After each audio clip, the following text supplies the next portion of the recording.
Deme un minutito que estoy iniciando la grabación para que les quede ahí para cuando vamos a hacer el parcial.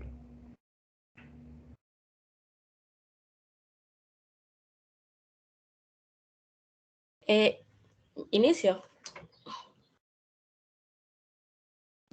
Sí, ya puedo iniciar. Buenos días. El tema que voy a exponer es la deficiencia de glucosa 6-fosfatasa. Este es una enfermedad de almacenamiento de glucógeno. Se le denomina de tipo 1 porque fue una de las primeras en ser descritas, aunque también se le denomina enfermedad de von Gierke. Esta es la 1A, debido a que la 1B es por problemas en el transportador de glucosa 6-fosfato. La 1A es la deficiencia de glucosa 6-fosfatasa y esa es la que nos vamos a enfocar. Primero debemos decir que esta es una enfermedad más bien genética y se detecta por muestreo en el cromosoma 17. Esta impide que, como se ve en la parte inferior de la diapositiva, la glucosa 6-fosfatasa es la que se encarga del último paso de la gluconogénesis, haciendo que la glucosa 6-fosfato pueda liberarse del grupo fosfato y poder salir de la célula como glucosa. Sin embargo, cuando hay deficiencia de esta, esto no se puede hacer, produciendo que los niveles de glucosa en la sangre disminuyan. Es una enfermedad de deficiencia de glucógeno porque, aparte de la gluconogénesis, el glucógeno almacenado es el que sirve para obtener glucosa cuando tenemos bastante tiempo sin comer, es decir, cuando estamos en ayunas. Sin embargo, el glucógeno cuando se rompe, se transforma en glucosa 6-fosfato también, así que debe pasar por el mismo proceso para poder salir de la célula. Una vez que los niveles de glucosa en la sangre son demasiado bajos, se puede conducir a una hipoglucemia. Actualmente esta enfermedad, por así decirlo, se controla más bien por la dieta. Las personas que la sufren intentan mantener niveles de una concentración normal de glucosa en la sangre mediante la dieta principalmente. Aunque si esto deriva en enfermedades renales o hipoglucemia severa, es necesario utilizar medicamentos recetados de acuerdo a la persona y su metabolismo. El problema con esta enfermedad también permite que haya niveles demasiado bajos en la sangre, debilidad y como se detecta en niños pequeños de meses, dificulta su crecimiento también. Muchas gracias. Muy bien. Solamente se trata con la dieta. No hay ni un tipo de medicamento que lo utilicen para tratarlo.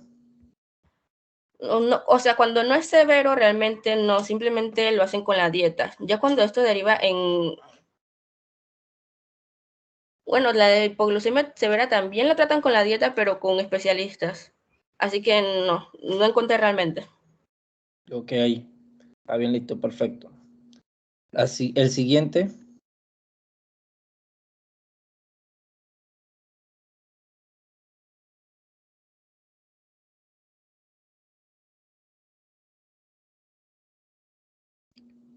Cada diapositiva que hicieron me la mandan por correo, que la voy a poner en una carpeta dentro aquí de Teams para que las tengan. Buen día, ¿se me escucha? Sí, se le escucha. ¿Ven mi pantalla? Sí, sí se ve.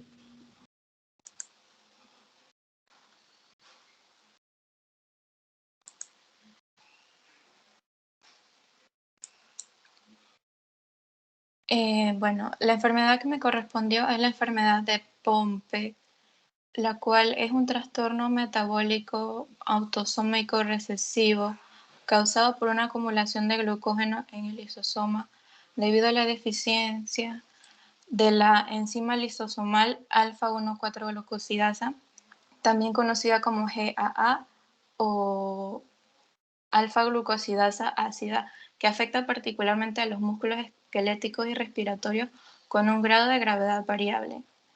La enfermedad lleva el nombre de Johannes Cassius Pompe, patólogo holandés que la caracterizó en 1932, donde descubrió la acumulación del glucógeno en el tejido muscular, en algunos casos de un trastorno hasta entonces desconocido. Esta se transforma de forma autosómica recesiva, es decir, genéticamente, y es causada por mutaciones en el gen que que modifica la alfa-1,4-glucosidasa localizada en el cromosoma 17. Normalmente el cuerpo utiliza la GAA para descomponer el glucógeno, una forma almacenada de azúcar que se utiliza como energía. La enzima realiza su función en unos compartimentos intracelulares llamados lisosomas. Se sabe que los lisosomas funcionan como almacenes celulares, ingieren múltiples sustancias, entre ellas el glucógeno, que es convertido por la alfa-glucosidasa ácida en glucosa, un azúcar que se encarga de darle motilidad a los músculos. En esta enfermedad, las mutaciones en el gen GAA reducen o eliminan por completo esta enzima esencial y las cantidades excesivas de glucógeno lisosomal se acumulan en todo el cuerpo, pero las células del corazón y los músculos esqueléticos son las más afectadas.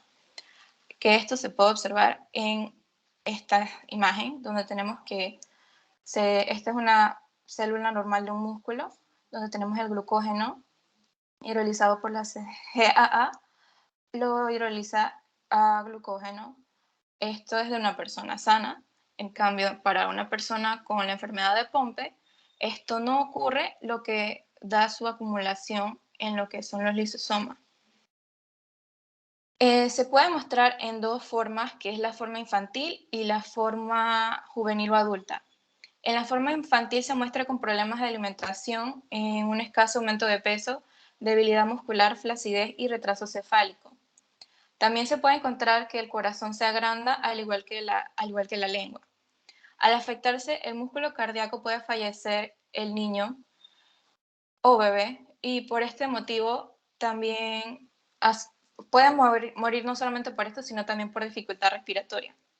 En el caso de la forma juvenil o adulta, se observa una debilidad muscular que progresa hacia la debilidad respiratoria y posterior a la muerte por insuficiencia respiratoria tras un curso de varios años.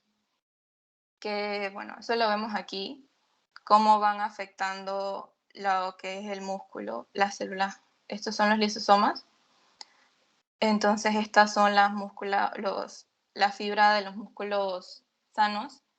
Entonces va ocurriendo que estos se van aumentando de tamaño, lo que va a llevar a el daño irreversible del músculo. Bueno, esta enfermedad no posee cura, pero sí posee un tratamiento. Es una terapia de sustitución enzimática consistente en la administración intravenosa de alfa-1,4-glucosidasa humana recombinante. Otra alternativa es la terapia génica. Esta se encuentra en lo que es un proceso de investigación y se encuentra dirigida a restaurar la producción y la actividad de la alfa-glucosidasa ácida en tejidos cruciales, como mencioné el respiratorio, y existen otros estudios donde tratan de restablecer la capacidad del organismo para producir alfa-glucosidasa ácida mediante la transducción de una copia normal del gen alfa-glucosidasa ácida en las células del hígado del paciente o en células madre de la célula ósea. Gracias. Bastante bien. ¿Qué es una glucosidasa?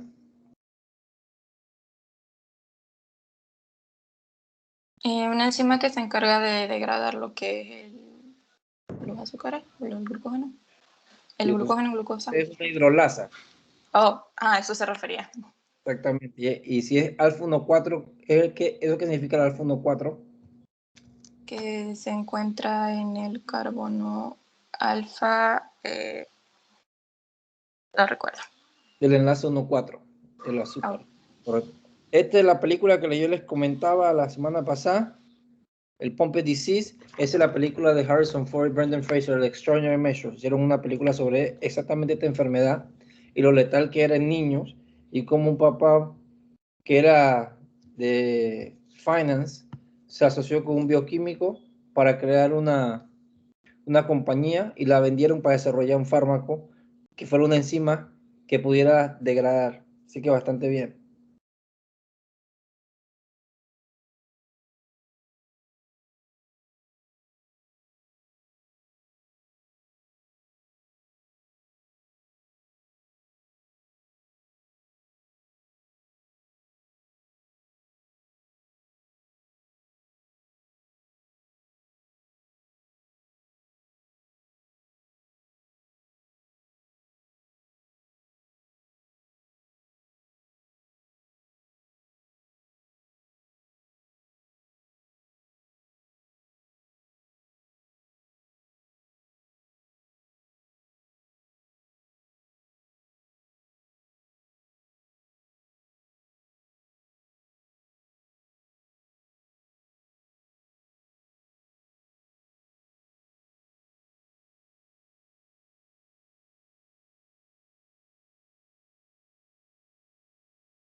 Alvarado Keila, ¿no se encuentra?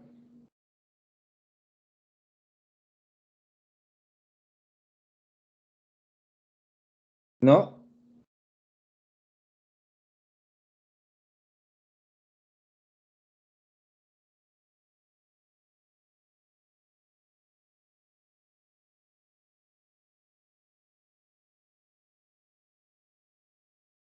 El número 4 de la lista, por favor.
Señorita Tiffany, ¿pasó algo? Profe, la señorita Tiffany tiene problemas con el micrófono y no sé si se vaya a escuchar porque ella sí tiene problemas, por eso no se le escucha nada. Profesor, ahora sí se me escucha. ¿No? Fuerte y claro. Ok, ahora sí. Perfecto. Ok, déjame compartir. Ok. Primero que todo, buenos días. Voy a hablarle de la enfermedad de Andersen. La enfermedad de Andersen es un trastorno del metabolismo del glucógeno y pues los trastornos metabólicos son el resultado del funcionamiento anormal de una proteína o una enzima específica. La enfermedad de Andersen es causada por la actividad deficiente de la amilo 1,4,1,6 transglucosidasa o enzima ramificadora del glucógeno. Y esto es debido a una mutación en su gen que la codifica. Esta actividad deficiente de la enzima conduce a una acumulación generalizada de glucógeno y estructuralmente anormal, es decir, con cadenas externas largas y no ramificadas. Tal depósito de tejido se ha demostrado principalmente en el hígado y los músculos, pero también se ha encontrado en células nerviosas, el corazón, el intestino, la piel, entre otros. Normalmente esta enzima sirve para aumentar el número de ramificaciones durante la formación del glucógeno, lo cual va a ayudar a una solubilidad del glucógeno y también ayuda a incrementar la velocidad de la síntesis y de la degradación del mismo. Cabe mencionar que la enfermedad de Andersen a veces se denomina amilopectinosis, ya que el glucógeno normal es bastante similar a la estructura de la amilopectina. Bueno, ¿a qué se debe el nombre de esta enfermedad? Pues esta enfermedad lleva el apellido de la investigadora Dorothy Hansen Andersen, quien investigó y describió inicialmente la enfermedad en 1956. La enfermedad de Andersen se transmite como un rasgo autosómico recesivo, en donde la mayoría de las personas afectadas, los síntomas y los hallazgos se hacen evidentes en los primeros meses de vida. Tales características típicamente incluyen el retraso en el crecimiento y aumento de peso al ritmo esperado, y también el agrandamiento anormal del hígado y el vaso. En la forma clásica, los niños están sanos al nacer, pero van desarrollando hepatomegalia, hipotonía y retraso del desarrollo durante los primeros meses de vida. Luego, la enfermedad va progresando rápidamente a cirrosis con hipertensión portal y ascitis, causando finalmente la muerte durante la primera infancia. En la manifestación neuromuscular, la edad de aparición va desde la edad fetal a la edad adulta, donde la forma más grave comienza antes de nacer con una disminución o ausencia de movimientos fetales, artrogriposis, pulmones hipoplásicos y la muerte perinatal. Y pues los pacientes con formas congénitas tienen hipotonía grave, cardiomiopatía, depresión respiratoria y afectación neuronal. En cuanto al tratamiento, pues realmente no existe un tratamiento específico, pero se suele requerir medidas dietéticas para así mantener los niveles normales de glucosa en la sangre y también proporcionar una ingesta nutricional suficiente para mejorar la función hepática y la fuerza muscular. En cuanto a personas con insuficiencia hepática progresiva, se ha realizado un trasplante de hígado que puede ser eficaz en algunos casos, pero según informes en la literatura médica, después del trasplante, algunos pacientes pueden desarrollar una acumulación progresiva de glucógeno anormal en otros órganos, como el corazón, lo que va a llevar a complicaciones potencialmente mortales. Sin embargo, los informes de hoy en día pues indican que la mayoría de los pacientes no han tenido complicaciones neuromusculares o cardíacas. Y bueno, para los casos en los que hay miocardiopatía, el manejo de la enfermedad recomendado puede incluir el uso de ciertos medicamentos para tratar la insuficiencia cardíaca y mejorar el gasto cardíaco.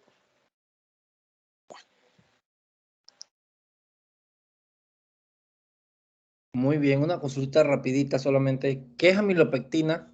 Porque lo mencionó. Ese es un polisacárido, pero complejo. ¿Es un qué? ¿Polisacárido qué? Complejo. Complejo. ¿Qué usted quiere decir con complejo? Ay, pero es que esos perros. O sea, bueno, para mí complejos ramificados con varios Es monosacáridos. ramificado, tiene alfa 1, 4, alfa 1, 6 y es parte de... De las plantas. Sí, exactamente. Bastante bien. Sí, cuando usted menciona en algo que es conocimiento previo, porque todo esto es del semestre pasado, ustedes de todas maneras tienen que acordarse de eso, porque todo lo que aprendieron en el semestre pasado es acumulativo para aplicarlo en este semestre. O sea, así que tienen que mantener los conceptos y definiciones, pero bastante bien, los felicito. La siguiente persona.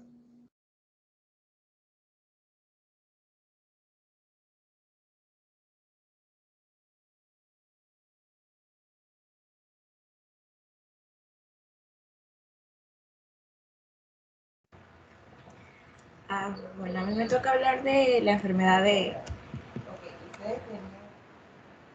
McArdle, que es también conocida como la enfermedad de almacenamiento de glucógeno tipo 5, en la cual esta es una enfermedad autosómica recesiva causada por las mutaciones del gen que codifica la isoforma muscular de glucógeno fosforilasa.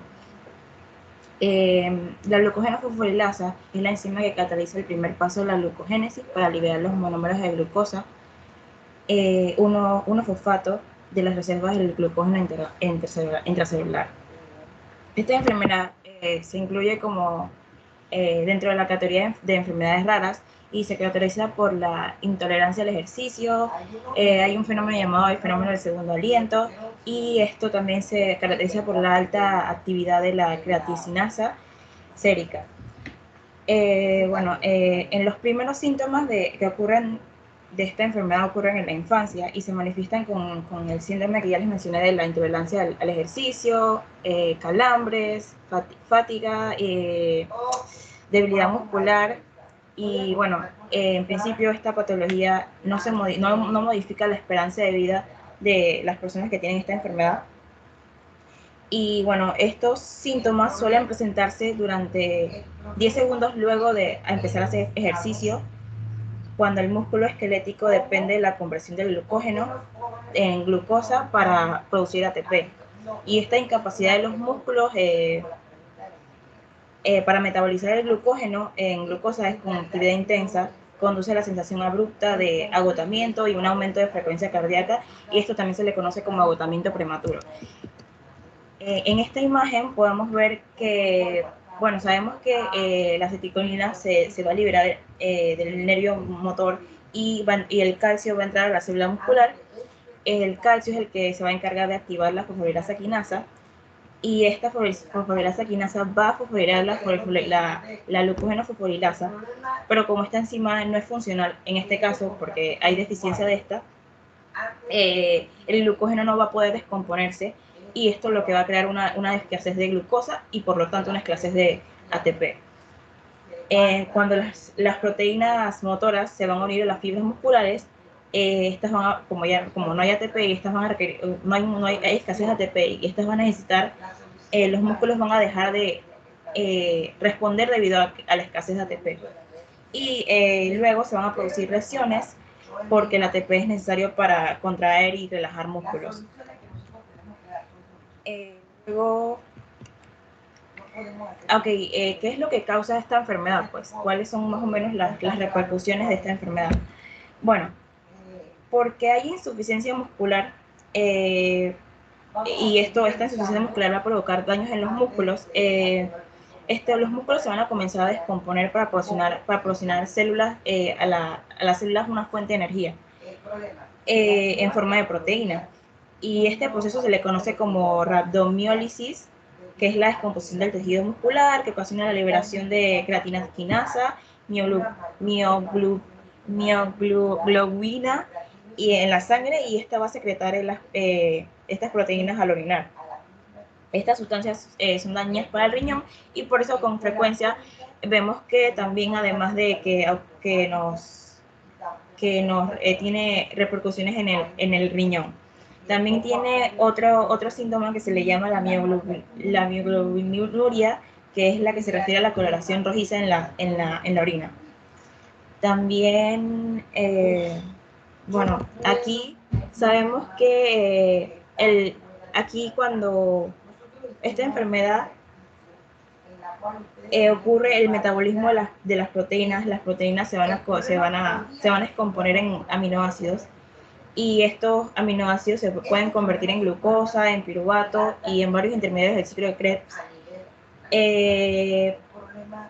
Estos también se pueden convertir en ácido úrico y pequeñas cantidades de amoníaco. Esto va a ser como la descomposición de estos, y esto va a provocar hiperuricerina y uricemia, y esto va a provocar una enfermedad que se llama la gota, que es el lugar más común de la formación de la gota, es en el primer metarciano. Y bueno, el tratamiento de esta enfermedad, bueno, no existen actualmente como un medicamento para tratar la enfermedad esta, pero existen suplementos que tú puedes tomar, como la vitamina, puedes estar tomando alimentos con vitamina B6, también hay un suplemento llamado Ramipiril y también suplementos de creatina. También se puede tomar la sacarosa oral, que hay un estudio por un doctor llamado Matías Borger, en el cual concluyó que la ingesta de sacarosa puede mejorar la tolerancia al ejercicio, pero sin embargo esto puede causar un aumento de peso, y este medicamento está contraindicado para las personas con diabetes. Y también es probado que los masajes también ayudan a empujar las toxinas que causan fatiga fuera del músculo y hacia el torrente sanguíneo, por lo que se recomienda a las personas con esta enfermedad que tomen muchos líquidos después de un masaje para ayudar a eliminar las toxinas del cuerpo. Gracias. Muy bien. Una preguntita rapidito. ¿Qué quiere decir que la enfermedad sea autosómica recesiva? Porque lo mencionó. Sí, eso significa que, ok, si hay, está el papá y la mamá. El papá y la mamá tienen la enfermedad, pero eso no se le manifiesta la enfermedad. Entonces tu cuadro de Punnett, entonces ahí al final como hay un 25%, o sea, así como hay un 75% de que el hijo salga sin la enfermedad, sin los síntomas de la enfermedad, pero hay un 25% de que el hijo sí tenga los síntomas de esta enfermedad. Pero es que es como, no sé cómo explicarlo, pero es como recesivo, pues, o sea, no es un gen dominante, pues. Yo le comprendí esta explicación, no se preocupe. Muy bien, la felicito. Sí.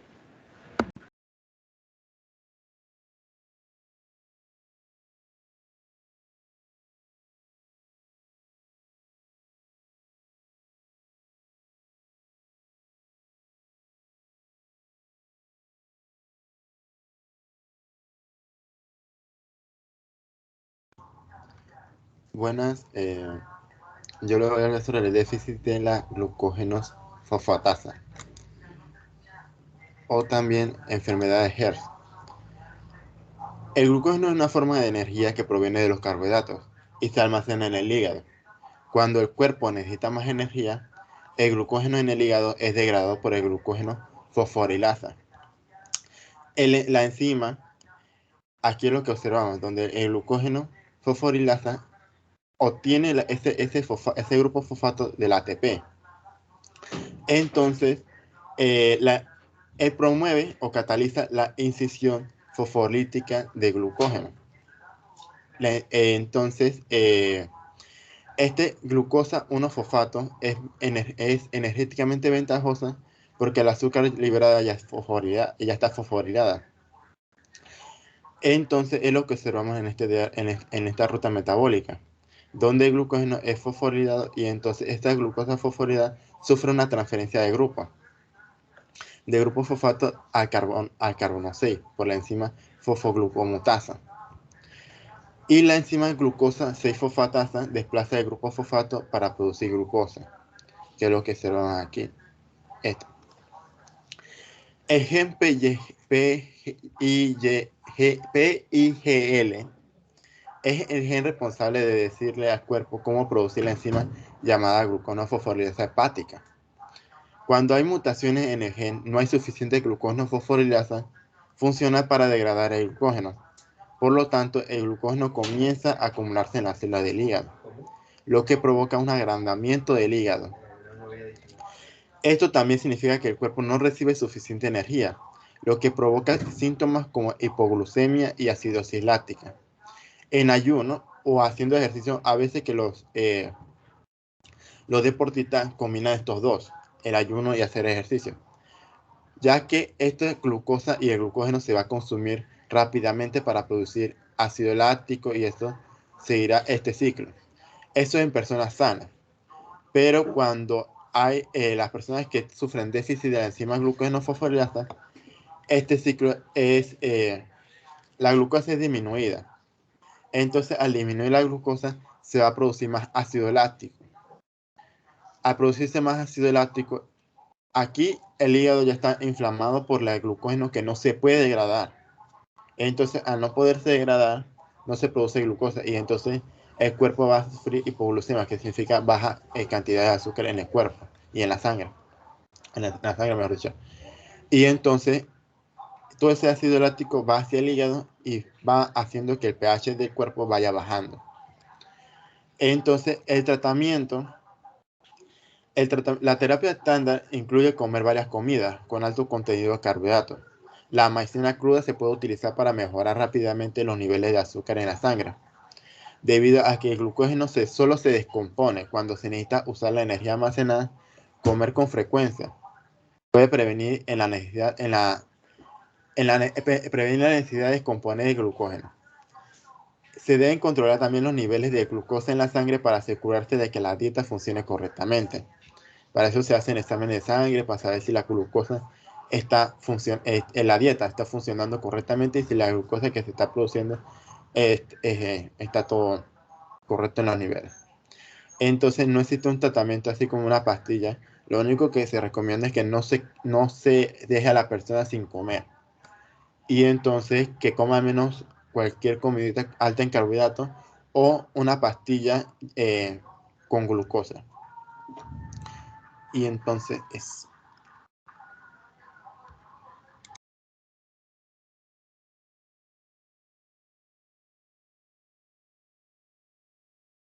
¿Terminó?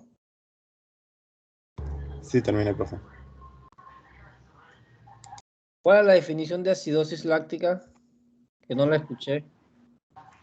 La acidosis láctica es cuando se está produciendo más concentraciones de lactato en el cuerpo y entonces esas concentraciones de lactato hace que el pH del cuerpo, del pH de la sangre, baje.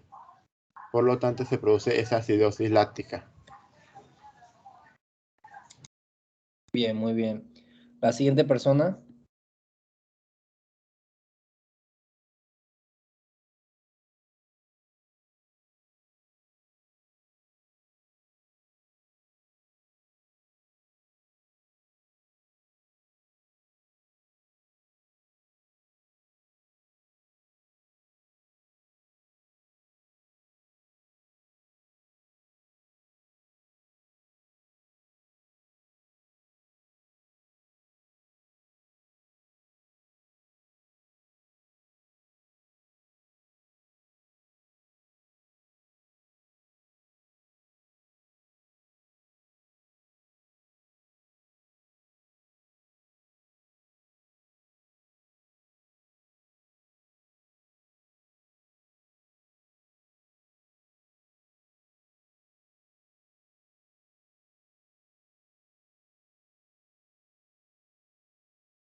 Cedeño Susan.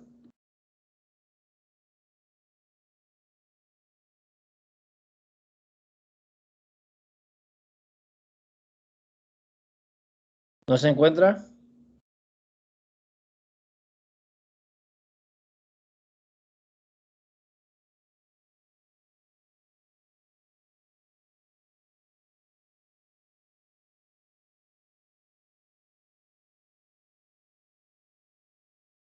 Vamos con el siguiente. Ok, buenos días, profesor. Ya voy a presentar.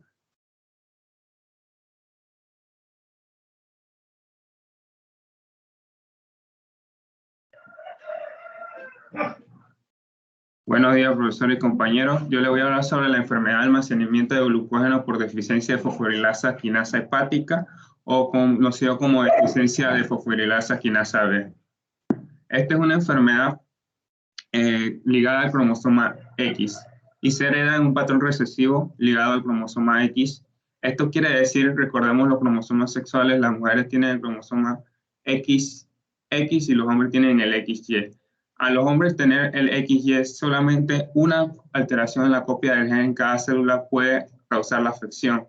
Sin embargo, en las mujeres se necesita que ambas copias estén alteradas. Esto no quiere decir que si una copia alterada no va a presentar síntomas. Se ha demostrado que cuando tiene una sola copia, demuestran síntomas de esta enfermedad. Y una característica importante de un patrón recesivo ligado al cromosoma X es que los hombres afectados, como vemos en la imagen, solamente van a afectar a sus hijas, no afectan al hijo. Mientras tanto, las madres que son portadoras de la enfermedad pueden afectar a ambas descendencias. Estos son los que son producidos por mutaciones en el gen PHKA1 y PHKA2, que son nomenclaturas que voy a explicar un poco más adelante. Además, en esta parte también están afectados los PHKB y PHKG2, que en este caso tienen un autosómico recesivo, lo que quiere decir que ambas copias de cada gen en la célula deben estar afectadas. Entre las causas, bueno, aquí coloco una imagen del ciclo general y dónde me voy a especificar yo a hablar.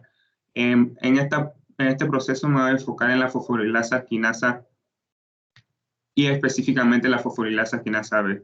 Como vimos, este es causado por una mutación, o sea que es un error innato en el metabolismo del glucógeno, lo que va a causar una deficiencia en la fosforilasa quinasa, específicamente en la fosforilasa B, que va a traer como consecuencia un error en la degradación o va a afectar la degradación del glucógeno, lo que va a provocar que ésta se acumule en las células y a su vez, al acumularse en las células, las puede dañar y también va a afectar los niveles de glucosa al no degradarse en la sangre. Aquí hay una imagen del glucógeno en la derecha, que es lo que no se puede degradar cuando hay una deficiencia en la fosforilasa quinasa. Y entonces aquí coloco lo que estaba hablándole sobre la nomenclatura de PHK2, PHKB y PKH2. Estos son genes que tienen instrucciones para producir las subunidades que vemos en la izquierda, subunidad alfa 2, alfa B y gamma 2. Estas son las principales genes que van a afectar y van a producir la enfermedad en el hígado, debido a que esta enfermedad, la deficiencia en la fosforilasa quinasa puede afectar a los músculos y a otras partes del cuerpo, pero yo me estoy especificando en el hígado. Entonces tenemos como esta PHK2 principalmente va a afectar a la unidad alfa 2, que es la que causa entonces una deficiencia en la fosforilasa quinasa B. En la parte de derecha es un heterotetrámero formado por varias subunidades. Este es el PHK, la estructura general del PHK con las varias subunidades, y una alteración en ellas entonces va a afectar su actividad luego. Para seguir explicando más el proceso, durante las comidas o entre las comidas liberamos lo que es, producimos lo que es epinefrina y glucagón, que son hormonas que van a activar al ciclo de AMP, que por consiguiente va a activar a la proteína quinasa. Y aquí vemos dónde está nuestra fosforilasa quinasa B, que es una forma inactiva. La forma más activa es la fosforilasa quinasa A, que ella tiene que es la forma fosforilada. Mientras tanto, la fosforilasa quinasa B es la forma desfosforilada. Esta es una enzima reguladora en la cascada de activación de la glucogenólisis y fosforila tanto al activar la glucogenofosforilasa y estimula la degradación entonces debido a la respuesta de diversas señales neuronales y hormonales que pueden ser por los segundos mensajeros como el calcio y el adenosino monofosfato. Repercusiones. Hablando más de las consecuencias de que, ¿qué va a causar que esta deficiencia en la fosforilasa quinasa B? Bueno, esto va a causar principalmente 3 afectaciones y una está relacionada con otra. La primera es la hepatomegalia, que es un agrandamiento en el hígado, y la segunda es una hipoglucemia, que son niveles bajos de glucosa en la sangre. Esto causa temblor, dolores de cabeza, fatiga inexplicable, taquicardia, ansiedad o pánico. Y está asociada ya que como hay niveles bajos de glucosa en la sangre, la célula tiene que obtener energía de otros lugares, entonces degrada las grasas, y al degradar las grasas produce lo que son cetonas. Aumenta ese nivel de cetonas, y al aumentar los niveles de cetonas en la sangre, esto causa como repercusión que se sientan náuseas y vómitos, y es otro efecto de esta enfermedad en nuestro cuerpo. Al parecer no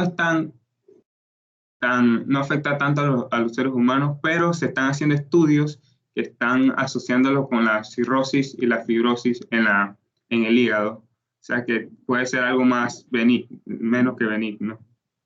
En el tratamiento, bueno, como no hay una medicina como tal, pero se recomienda una dieta alta en carbohidratos y suplementos de almidón crudo para mantener estos niveles a un buen nivel y que la enfermedad no nos afecte tanto. Muchas gracias. Que bastante bien. Cito el siguiente. Buenos días, profe. Ya mi compañero va a presentar la pantalla. ¿Se me escucha bien? Sí. Ok. Déjenme poner aquí el nombre de la pista. Ahora sí. Buenos días, profesores, compañeros. Mi nombre es Carlos Guevara y voy a hablarles sobre la deficiencia de la fosforilasa quinasa y cuáles son sus afectaciones específicamente en el hígado y en los músculos. Esta enfermedad se debe al almacenamiento de glucógeno tipo 9. Es causada por la fosforilasa B quinasa, que resulta de las mutaciones de los genes PHK-A2, PHK-B y PHK-G2. Los pacientes normalmente suelen manifestar como hipoglucemia cetóxica y tienen como ciertos problemas en el agrandamiento del hígado.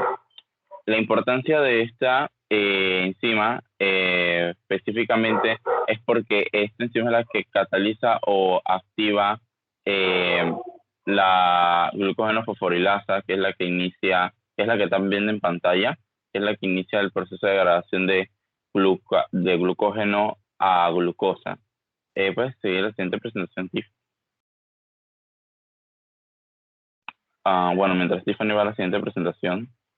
Entonces, como les mencionaba, esta enzima cataliza la fosforilación de la glucógeno fosforilasa. Como ven en la parte superior izquierda, la forma activa es la forma fosforilada en las subunidades alfa, beta y delta, y la forma inactiva es la forma que está desfosforilada.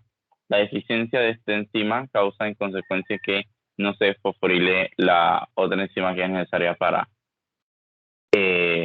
la gluconogénesis. Entonces, dentro de las principales afectaciones en los adolescentes y en las adultas pueden presentar intolerancia a los ejercicios. Esto se ve una afectación muscular.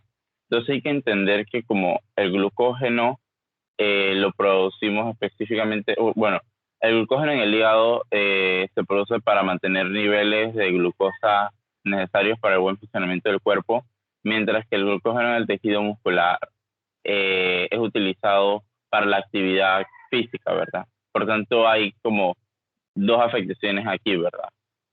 Cuando hay un exceso de glucógeno que evita que obtengamos glucosa como tal, entonces tenemos un excedente de energía en nuestro organismo que no está siendo útil, ¿verdad? Porque al final del día la dinámica es que este glucógeno pueda degradarse y que la célula aproveche eso.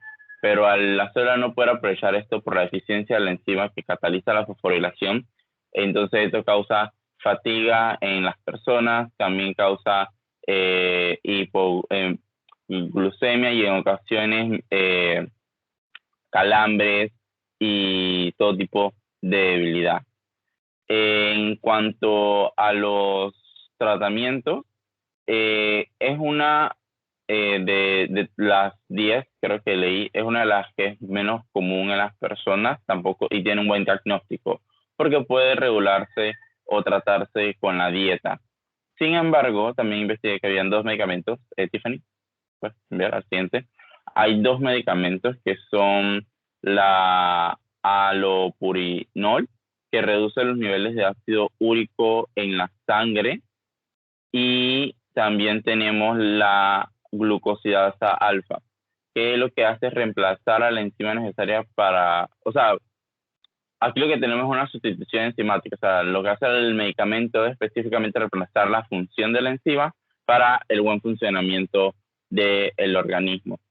Sin embargo, estos medicamentos ya se quieren utilizar en pacientes mayores y no en niños, salvo que tengan la tipo 2, y en este caso se podría utilizar la alfa-glucosidasa. Esto, ya, muchas gracias. Muy bien, lo felicito.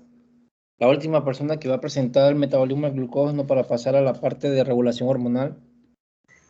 Ya voy, profesor.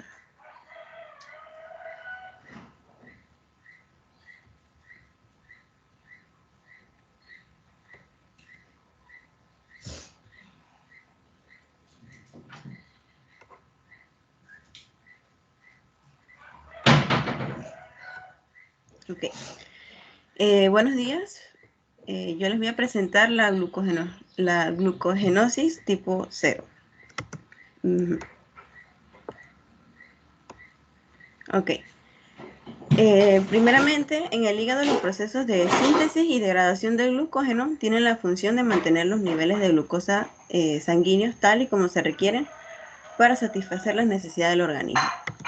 Entonces, el glucógeno es una molécula ramificada que es muy importante de almacenamiento de glucosa y se encuentra principalmente en el hígado y también en los músculos. Entonces, para formar el glucógeno se da un proceso llamado glucogenogénesis. Este proceso comienza con una molécula de glucosa, que esta va a ser fosforilada por la glucosinasa para formar glucosa 6-fosfato y posteriormente va a actuar sobre ella una glucosa fosfomutasa que va a transferir ese grupo fosfato de la posición 6 a la posición 1 y posteriormente se le va a añadir un uridilo. Entonces, luego viene la función de la enzima que nos interesa, que es la glucogenosintasa en este caso. Esta enzima es la que se encarga de unir esas moléculas de glucosa, UDP glucosa, mediante enlaces alfa 1,4 para formar la cadena principal de glucógeno, que posteriormente va a ser ramificada mediante enzimas ramificantes. Entonces, el gen glucógeno sintasa 2 es el que va a proporcionar las instrucciones para producir esta enzima. Y cuando este gen tiene mutaciones, va a causar la enfermedad del almacenamiento de glucógeno tipo 0 o la glucogenosis tipo 0, que va a afectar el hígado. Esto va a impedir la producción de glucógeno a partir de la glucosa.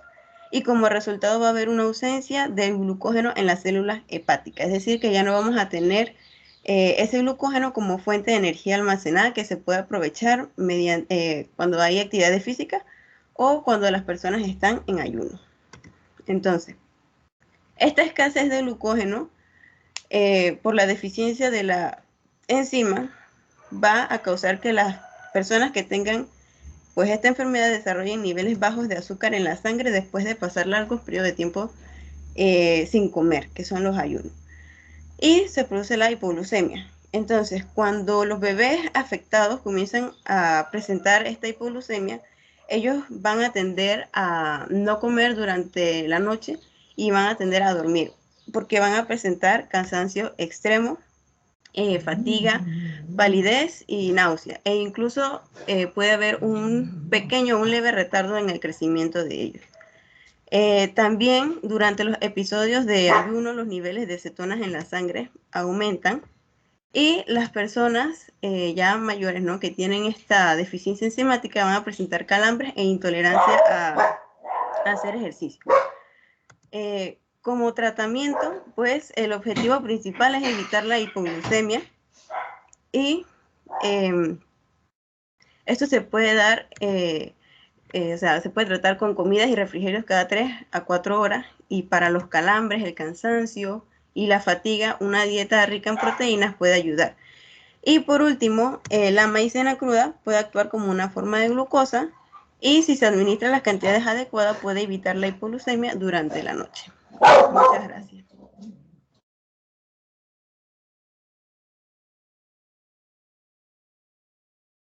Muy bien. Los que tienen lo que tienen la regulación hormonal están listos.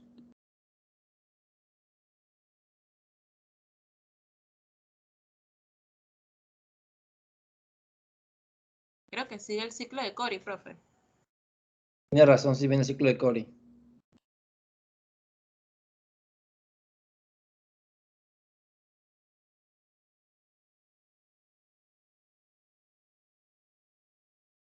Ya presento.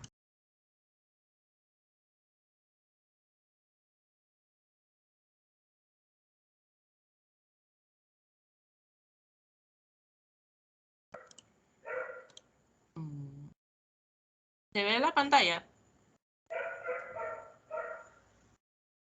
Sí, sí, sí. Sí.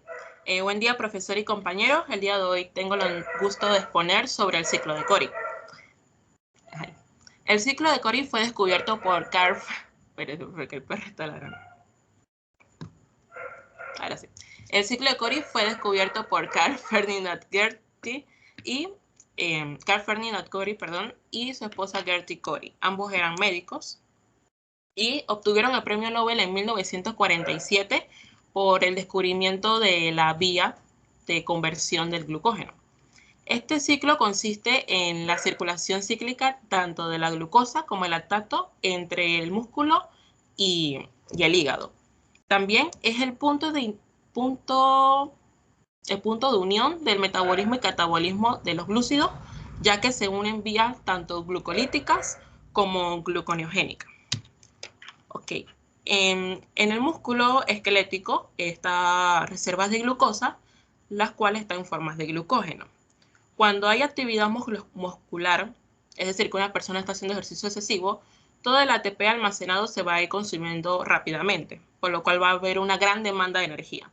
¿Qué pasa? El glucógeno almacenado va a pasar a glucosa 1-fosfato. Y esto es gracias a la glucogenólisis. Luego esta glucosa 1-fosfato, por la acción de la fosfoglucomutasa, pasa a glucosa 6-fosfato.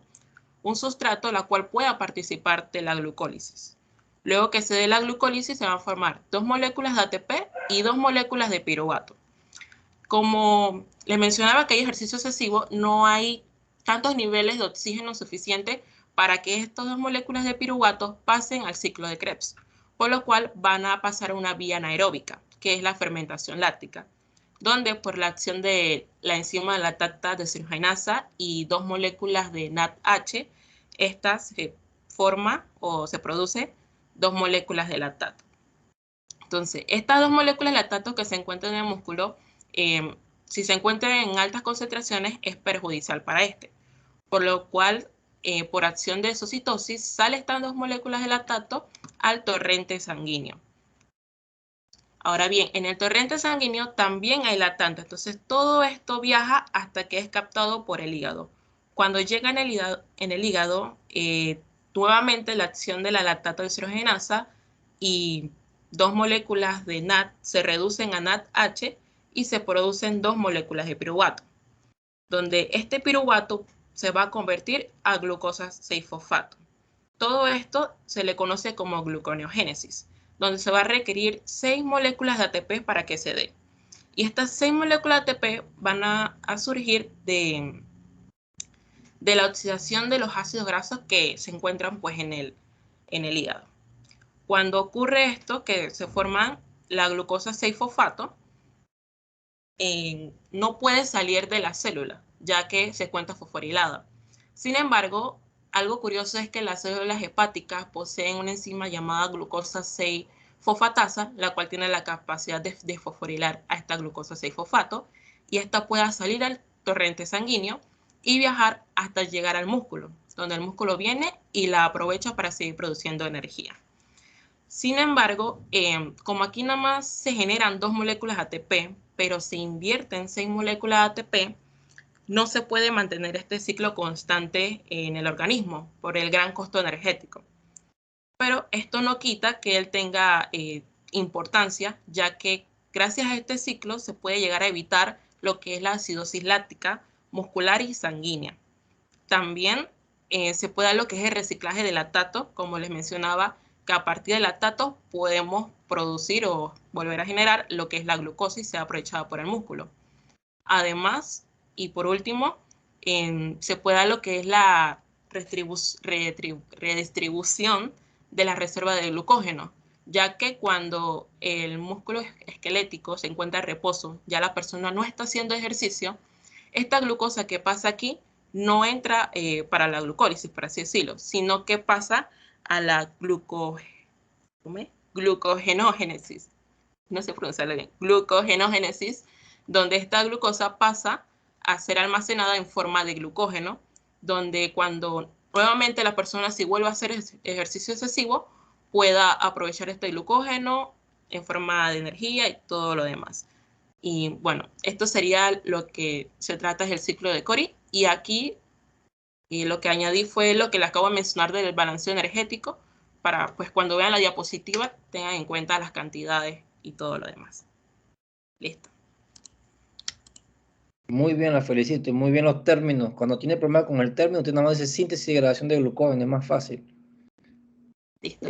Y así puede manejar el término, lo puede decir, porque es cierto nivel de trabalengua. Hay que acostumbrarse.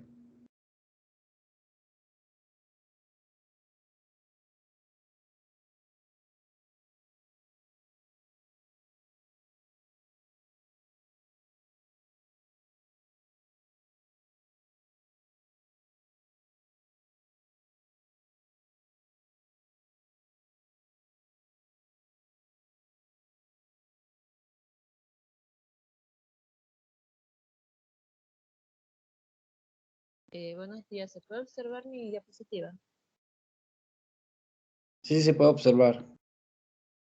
Buenos días, a continuación hablaremos acerca de la regulación del metabolismo del glucógeno mediante la acción de las hormonas. Las principales hormonas que controlan el metabolismo del glucógeno en los mamíferos son la insulina, el glucagón y la epinefrina. En mi caso les hablaré acerca de la insulina. La insulina es una proteína con 51 aminoácidos, con 51 residuos, sintetizada por las células pancreáticas y se secreta cuando aumenta lo que es la concentración de la glucosa en la sangre. Esta hormona regula lo que es el metabolismo de carbohidratos y de lípidos. La insulina tiene dos cadenas largas de aminoácidos o cadenas polipeptídicas. La primera, como se observa en pantalla, es la que está representada con el color celeste y es la cadena A, y la segunda es la cadena B, el cual se representa con el color verde. La cadena A está formada por 21 aminoácidos y la cadena B está formada por 30 aminoácidos. Estas cadenas están unidas a través de enlaces de puentes de disulfuro, la cual se representa por estas líneas amarillas que se observan aquí. Poseen dos puentes de disulfuro, uno que va del residuo A7 al residuo B7 y otra que va del residuo A20 al residuo B19. De igual manera, dentro de la misma cadena A, internamente posee un puente de disulfuro también que va desde el residuo A6 hasta el residuo A11. Las altas concentraciones de insulina está asociado a cuando después de comer un animal se encuentra en estado saciado. La insulina estimula lo que es la síntesis de glucógeno en el hígado, causando lo que es la desfosforilación de un sitio específico en la glucógenosintasa. La hormona insulina provoca lo que es la desfosforilación de una enzima y la glucógeno-fosforilasa se hace menos activa y la glucógenosintasa se activa más, favoreciendo la síntesis del glucógeno. La insulina permite que la glucosa penetre a las células para que ésta sea utilizada como fuente de energía. Si la insulina no hace bien esta función, la glucosa se acumula en la sangre produciendo hiperglucemia. En esta imagen se puede observar que la insulina aumenta lo que es la tasa de transporte de la glucosa a los músculos y al tejido adiposo por la ruta del transportador transportador de glucosa llamado GLUT4. Cuando la insulina se enlaza a receptores de la superficie de la célula, se funden vesículas intracelulares que contienen GLUT4 embebido en sus membranas, lo que hace que por eso es oxitosis, la célula tenga mayor capacidad para que la glucosa pueda ingresar en ella. En otras palabras, como se ve aquí en esta imagen de acá abajo, el canal en donde por donde la glucosa va a entrar a la célula está bloqueado. La insulina lo que hace es unirse a un receptor de insulina y actúa como una llave para desbloquear el canal y así la glucosa pueda pasar hacia el interior de la célula. Un defecto en la producción de insulina produce lo que conocemos como diabetes. Puede ser de dos tipos. La primera es la diabetes tipo 1, la cual produce muy poca insulina o simplemente no produce insulina. Y la segunda es la diabetes tipo 2, en donde los niveles de glucosa son demasiado altos en la sangre. Eso es todo. Muy bien. Aquí en la parte esta de la insulina es interesante, mientras se va acomodando el siguiente, es interesante el diseño de fármacos. Yo trabajé con una proteína que utilizamos una idea de un fármaco que le colocaron un ácido mirístico y lo unieron covalentemente a un residuo de lisina. Entonces usamos la misma idea y pegamos un ácido graso, una molécula pequeña para que fuera transportada por la proteína. Pues con esta insulina de liberación prolongada, lo que tú haces es que la insulina, tú la generas de manera biotecnológica, la expresas. Y cuando la expresas, luego tú la modificas químicamente y cuando se le inyecta se asocia al albúmina del ser humano y se libera de a poquito. Se inyecta con un EpiPen. Se me olvida siempre cómo se llama eso en español. Las plumas estas normales, tú la colocas y entonces se va liberando de a poquito la insulina. Y tú puedes garantizar que mantenga los niveles requeridos. Muy interesante cómo se diseñó eso. El siguiente no está. Número 13 en la lista.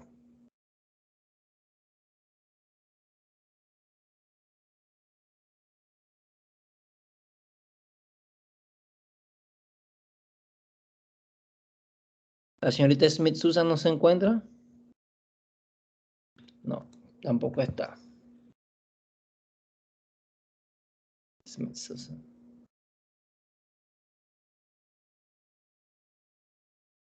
Número 14 en la lista. Torres Adriana.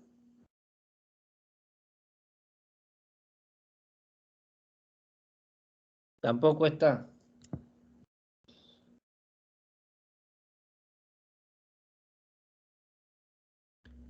Bien.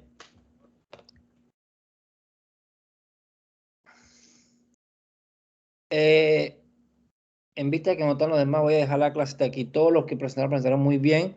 Así que por su presentación, por su esfuerzo y sacrificio, tienen 5 puntos extra todos los que presentaron el día de hoy en el parcial, en el segundo parcial.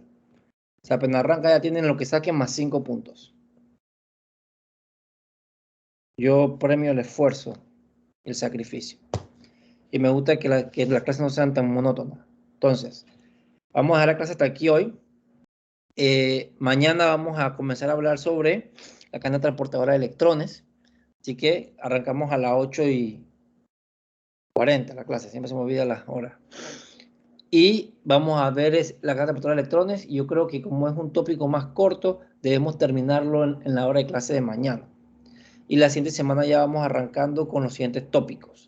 Y recuerden que nuestro parcial está a la vuelta de la esquina. ¿Qué significa eso? Que nuestro segundo parcial, busquen archivos, rapidito, material de clase.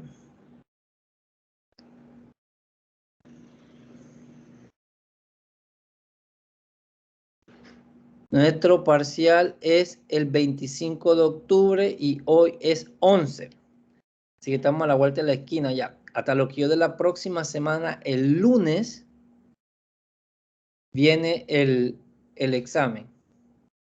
Estamos hablando que esta semana, déjame ver rapidito el calendario. Si estamos bien, perfecto. Hasta lo que de la próxima semana, el lunes 18, viene el examen. Entonces, debemos estar viendo mañana, que es 12 de octubre, la cadena transportadora de electrones, y debemos estar viendo el siguiente capítulo, el 18, que nuestro siguiente capítulo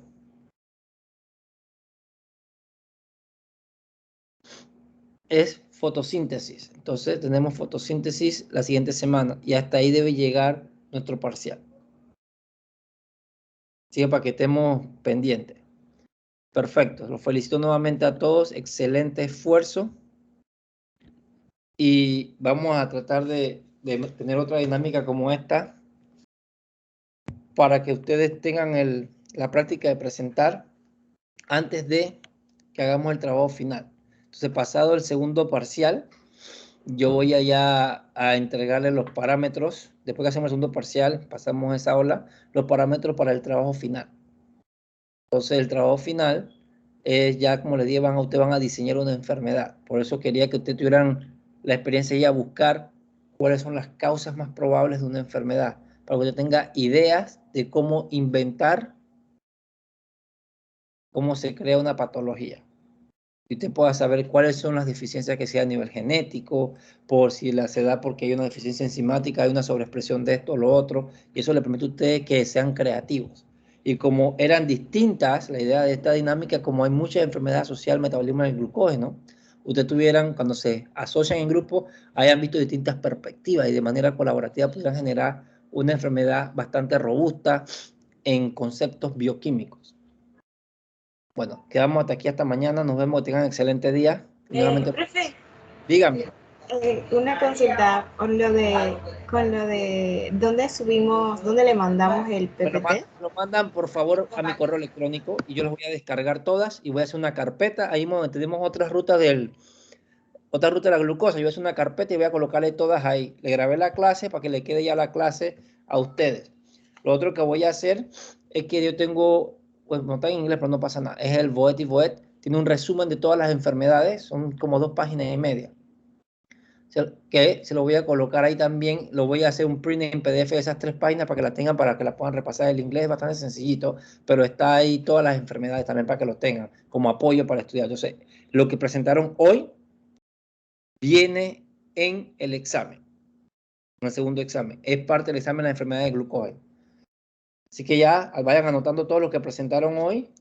Tienen más 5 puntos directamente sumados a lo que saquen a su examen, a la calificación de su examen, de su segundo examen parcial. Por favor, me mandan las diapositivas para tenerlas ahí, ponérselo ahí en la carpeta. Que tengan buen día. Igualmente, profesor.